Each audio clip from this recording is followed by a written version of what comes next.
കവിയൂർ മഹാദേവ ക്ഷേത്രത്തിലെ വിശേഷങ്ങളാണ് പ്രേക്ഷകരുമായി പങ്കുവയ്ക്കുന്നത്. കപിയൂര്, അതായത് കപിയുടെ ഊര്, ഇങ്ങനെ പേരുണ്ടായിരുന്ന കപിയൂർ.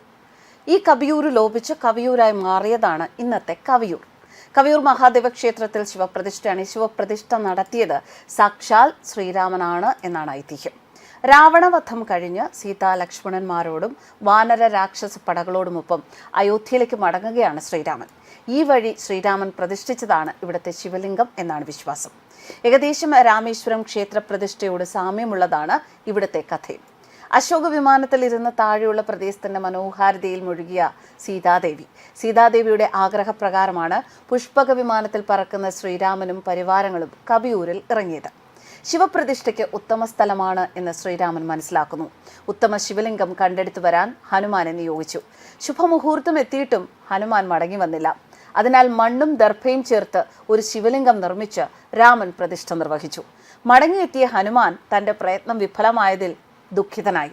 അത് മനസ്സിലാക്കിയ രാമൻ താൻ പ്രതിഷ്ഠിച്ച ശിവലിംഗം മാറ്റി ഹനുമാൻ കൊണ്ടുവന്നത് പ്രതിഷ്ഠിച്ചു കൊള്ളാൻ പറഞ്ഞു.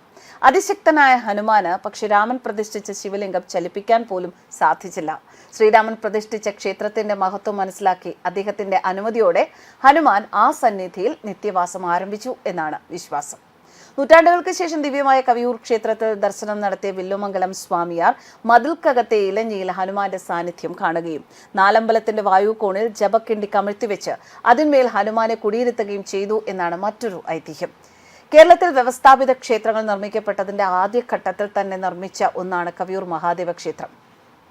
ഈ ക്ഷേത്രത്തെ വിദേശികളും സ്വദേശികളുമായ അനവധി ഗവേഷകർ ആ രീതിയിൽ പരിപാലിക്കുന്നുണ്ട്.